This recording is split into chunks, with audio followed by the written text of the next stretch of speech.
Hey all, this is Anjali, and in this video I'm going to explain you how to solve output questions for computer science class 12th. So as boards are approaching, you just have a very few days left, and output questions are really important for the theory exam. So this is a set of output questions which have come in previous years. So I've just compiled them into one file, and I'll be solving these questions for you, and I'll explain you how to go for it.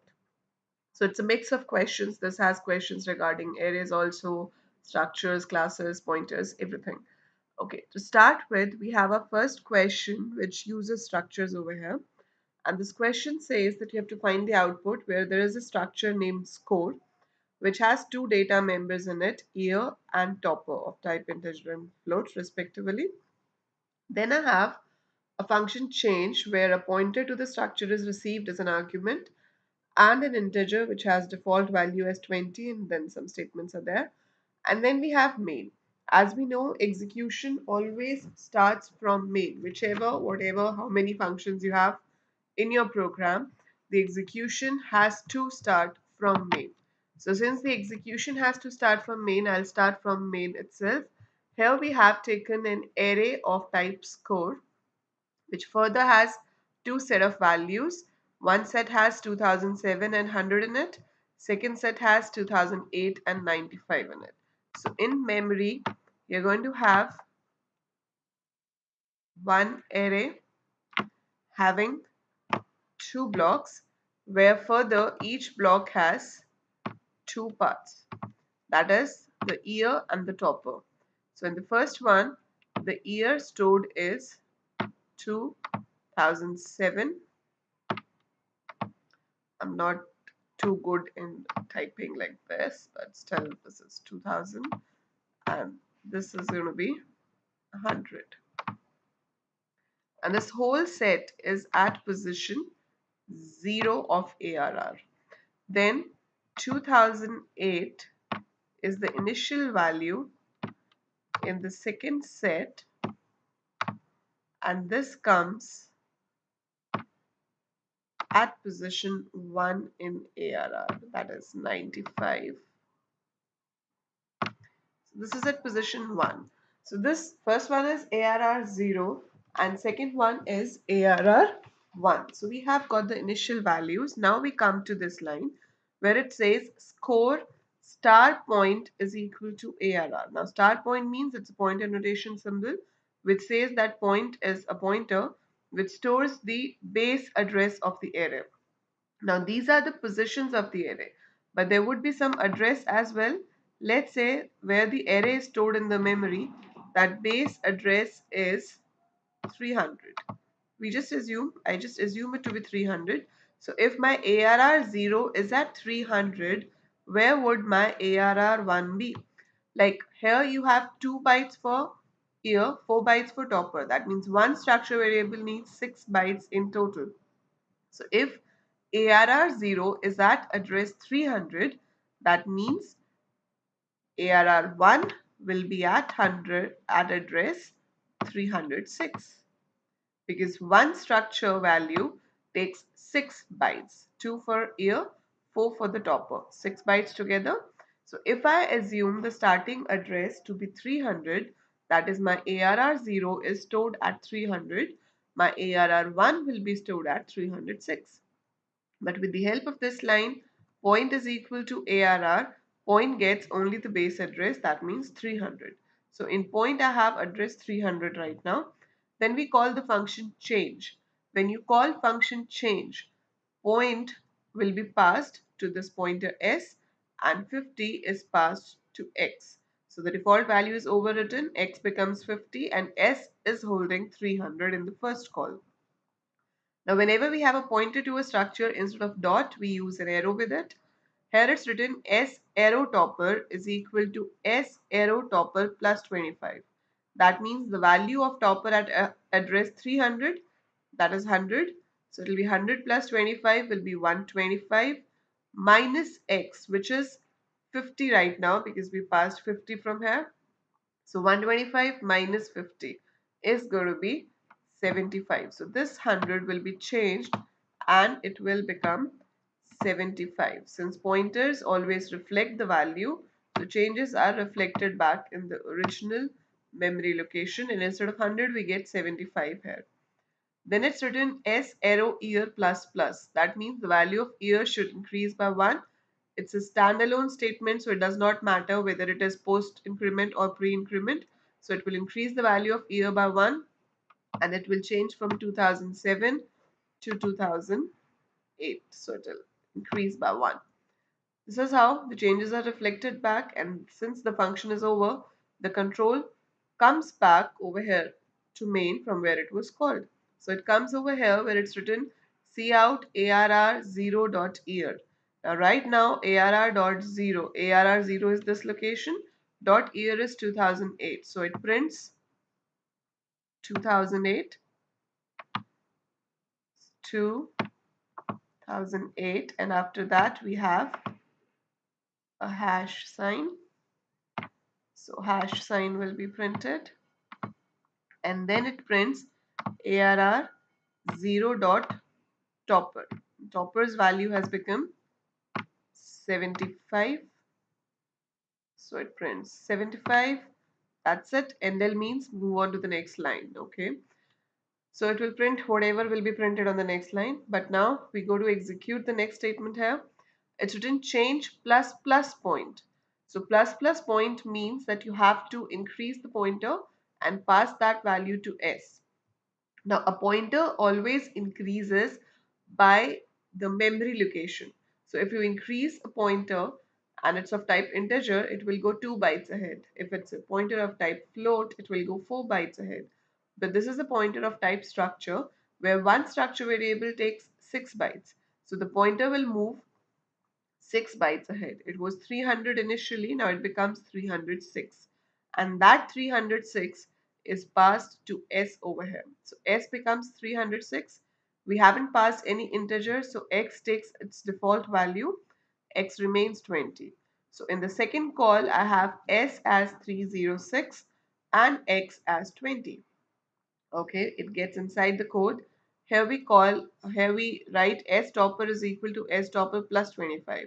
This time S is pointing to ARR1 and the value of topper is 95. 95 plus 25 becomes 120, and 120 minus X, which is 20 in this case, will be 100. So this value will be modified and will become 100. And then it goes to year plus plus. Year plus plus will make your year from 2008 to 2009. Excuse me. And changes are reflected back, since again it's done with the help of pointers. So we come back to main here, and again it shows point arrow year. Now point is 306, and at address 306 the value of year is 2009, because point is this 306, and we have 2009 at the year, and then the point arrow topper would be 100. So either I use it by ARR1 or point, it will give me the same result, because ARR1 is also the structure variable at address 306, and point also holds the same address. So you use it anyhow, we'll be using the same location. So it prints the value of year, gives a hash sign, and then it prints the value of topper, which is 100 now. So this is your output. On first line it should be 2008 hash 75. In the second line it should be 2009 hash 100. So I hope you understood how we got this output. Always remember that whenever you pass structures by pointers, the changes are going to be reflected back, since it's passed by reference. Okay, let's move on to the second question now. Now the second question is related to strings. Okay, now question 2 is having strings, and this is your function update, which will be called from main. So initially in main I have CBSE board examination 2009, where we have their positions for the strings, like C is at position 0, then B is at position 1, then S is at position 2, Similarly, E as at position 3, and so on. So you should write your string first and then write all the positions on the top so that it becomes easy for you when you solve this question. Now what we have in the next line is we're calling the function update, and then we're just printing the string. Strings are arrays, so whenever strings are passed, their base address is passed to the function. Whatever changes will be done in the update function, those changes will automatically get reflected back here. How? When I create this char star string and then I assign this value, some basic memory address is generated. For example, the memory address is 900. So that 900 comes in string and the same is passed over here to st. So this st is pointing to 900. That's the element at the first position.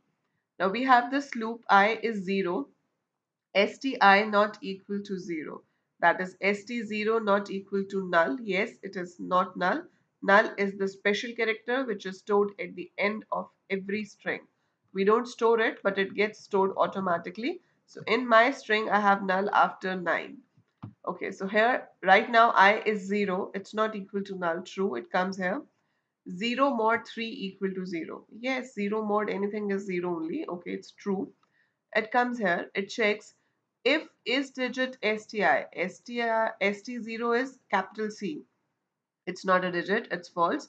Then it checks else if is alpha sti, yes, it is an alphabet. Now if it is an alphabet, they have put hash on that. st0 is equal to hash should be executed. So if this gets executed, I get hash over here instead of C. So we get a hash sign at the place of C in this. So st0 is changed. It will not go to the else part since else if was true. Then it goes up here again. I plus equal to 2. I was 0 in the previous iteration. If I add 2 to that, it becomes 2. So I becomes 2. Then it checks st2. st2 is capital S, which is not equal to null. True. Then it comes here. It checks if 2 mod 3 is 0. No, 2 mod 3 is 2 itself since it's not divisible. So it will not check any of these conditions because all these conditions are within this if. Since this if is false, none of these conditions are checked. Nothing at all works and it comes here. Now I becomes 4. At 4 we have space. 4 comes after E, so we have space over here. So space is there, space is not null, space is different, null is different, it's not null. Okay, fine, we come here. It checks if 4 mod 3 is 0. 4 mod 3 is 1, it's not 0, again false. Nothing out of this will be executed and it goes over here again. So I plus equal to 2, it was 4, now it becomes 6. At 6 I have O, which is not equal to null. True. We come here. 6 mod 3 is 0. Yes, 6 is divisible by 3. So we get in here. Is digit O known? O is not a digit. Is it an alphabet? Yes. So this O, which was at position 6, is changed to the hash sign. So this O is changed to hash. So we've processed the character at position 6. Then it goes here, it increases by 2, it becomes 8. When it becomes 8, we have R at that. So we have R at position 8, but that's not null. Okay, it's true. I mod 3 equal to 0 is false. 8 mod 3 is not 0. Nothing is checked. Then it goes up here again, becomes 10. So 8, 9, 10. At 10 we have this space. So the space is not null. 10 is not divisible by 3. So it moves on here again. Becomes 12. At 12 we have x. Okay, x is not equal to null. True. 12 mod 3 is 0. True. And x is an alphabet. So this x will be changed to hash. Since it's an alpha, so we change the position, the value at that position to hash. Okay, so 12 is changed to hash. Then it becomes 14. There we have m. It's not null, but it's not divisible by 3. So after 14, we go to n, which is 16. N is an alphabet, but it is not divisible by 3, the position 16. After n, we go on to t, which is at 18. So this t is at position 18, which is divisible by 3. So it's again changed to hash. After this t, it becomes 20, that is O, which is not null, but 20 is not divisible by 3, so nothing happens. Then it becomes 22, on which I have this hyphen sign. It's not null, but 22 is not divisible by 3, so nothing happens. Then it moves to 24, that is O, sorry, 0, that is this 0, and 24 is divisible by 3. True, we get in. It checks if it is a digit. Yes, it is a digit. So this 0 changes to the percentage sign, and then it becomes 26, and then it goes beyond the string. That means we reach to null and it stops. So this loop gets over, control comes back to main, and now it has to print the string, and the string will be your output. So the output in this example would be hash, because the C character was changed to hash. That means the element at position 0 changed. Then we will have the same at position 1, that will be capital B, then capital S, capital E, that is your CBSE, but the C has changed to hash. Then we have to leave a space. Then it is boards B capital, and then instead of O, there should be a hash A R D space, and then on the same line, I'm writing here on the next line, but you are supposed to write on the same line, E capital, and then on instead of X, you have to write hash, and I hope you understood. So you just have to write like this, examination, and then again instead of T, you have to make hash,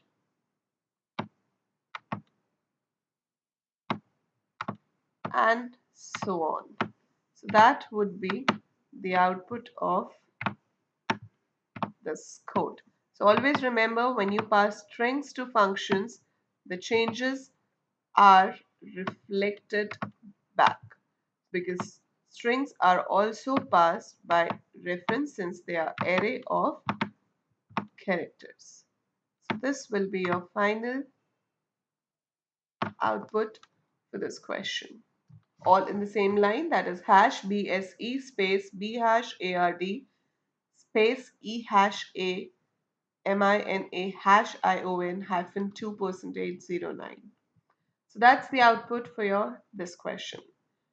Okay, so next comes your question number 3, that's based on random functions. Now when we talk about random functions, random is a function which gives you any random number between 0 to n minus 1, and that n is the value which is given over here in the brackets. Like here I have 3, so random 3 will give me 0, 1 or 2. So my A can have 0, 1, 2 plus 4. That means I can get either 4, 5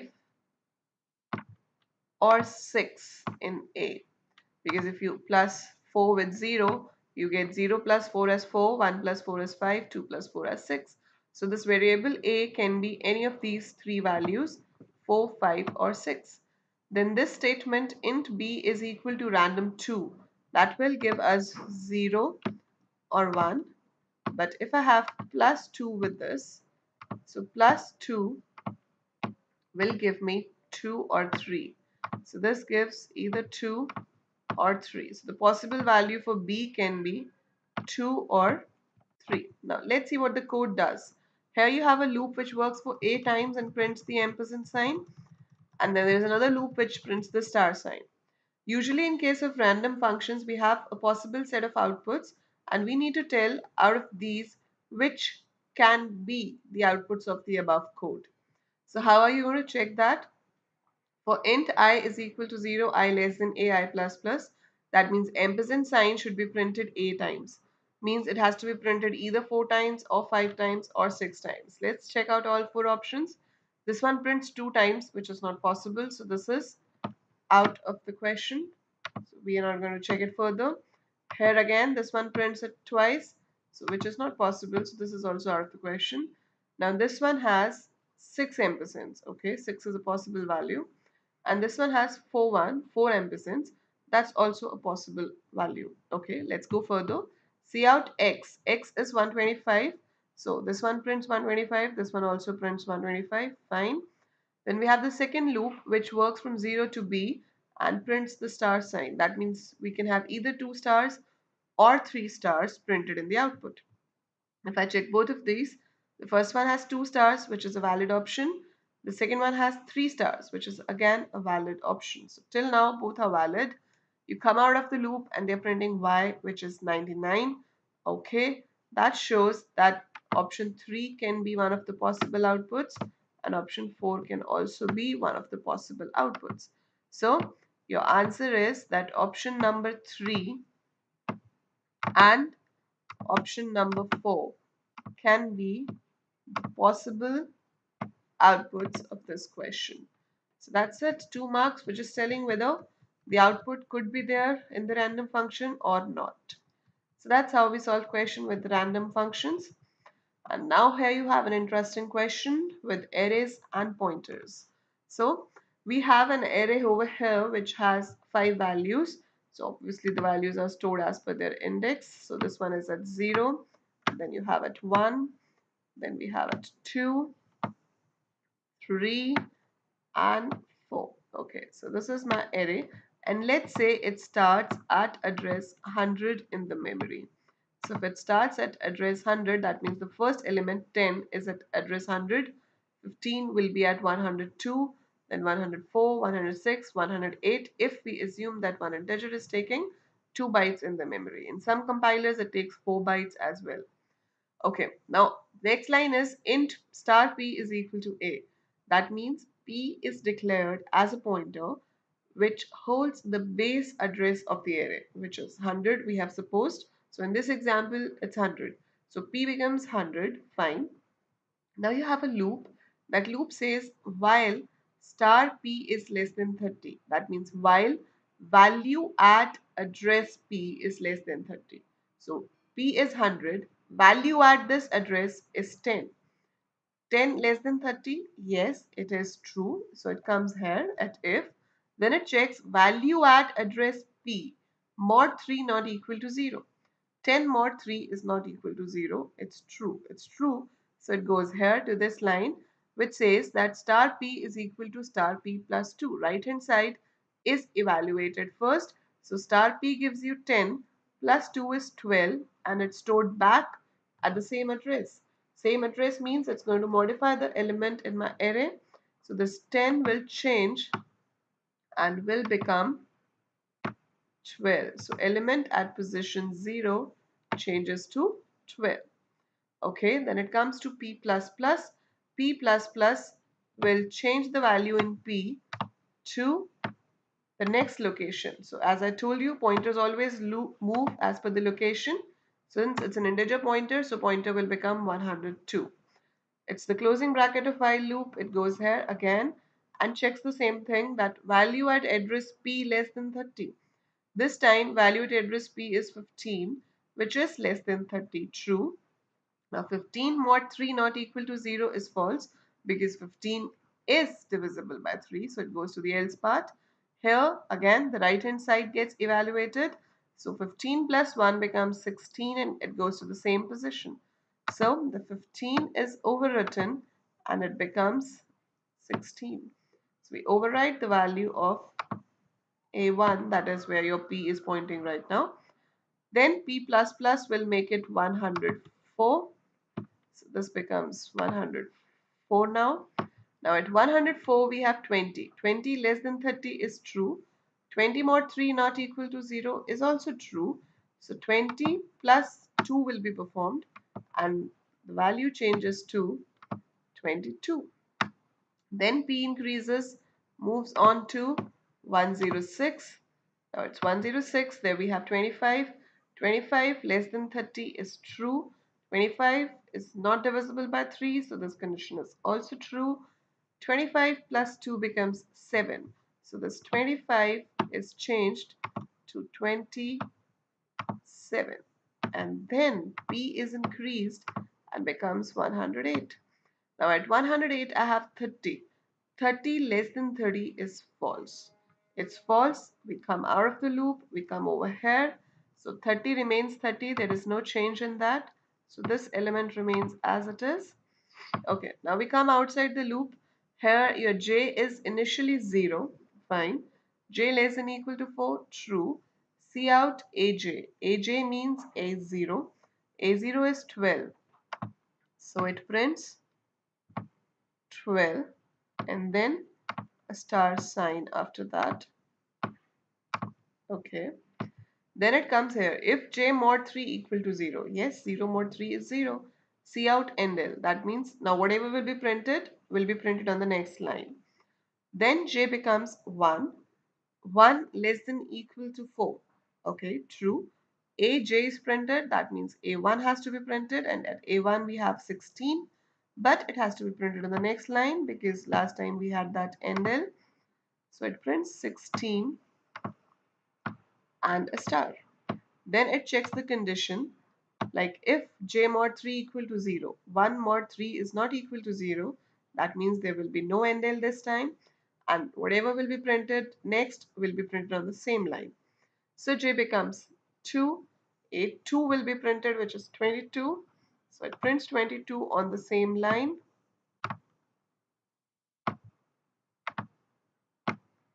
And with a star, and then it is checked if 2 mod 3 is 0. No. So it goes up again. J becomes 3. A3 is printed, which is 27 with a star. 3 mod 3 is 0. That gives NL. That means whatever will be printed on the next line. So J becomes 4. 4 less than equal to 4 is true. A4 gets printed, which is 30. So we print 30 with a star. Then it checks if j mod 3, 4 mod 3 equal to 0 is false. Okay, doesn't give a new line. Then j becomes 5. 5 less than equal to 4 becomes false. We come out of the loop, and outside the loop it's written a4 into 3. See out a4 into 3. A4 is 30. 30 into 3 is 90. And that 90 gets printed on the same line because there was no NL at the end. So that's it. So this is your final output. So this thing is the final output. If you don't give proper new lines or you don't print the proper symbols, you will lose marks on that. So make sure you give proper symbols, you give proper new lines while solving the question. So this is how we solve questions using array and pointers. So output questions are interesting. If you solve them properly, it's fun and it is scoring as well. So these are just first 4 questions which we have done out of this exercise, but we have many more in this because these are almost 10 years output questions which you've got for previous years, and I've just told you about 4 of these, but we have many more to go, and I just don't want to make this video too long so that you get bored of it and it goes over the head. So it's better we do it in parts. So first go through these 4 questions properly and understand them. If there is any doubt, write in the comment section below, and in my next video I'll be solving the next 4 or 5 and then so on. So we'll be solving all of these output questions but one by one. So just go through these 4 questions thoroughly. In case you didn't understand anything, do write to me so that I can explain you that again in my next video. Hope you understood how to solve the output questions. If yes, keep watching, keep learning. Thank you.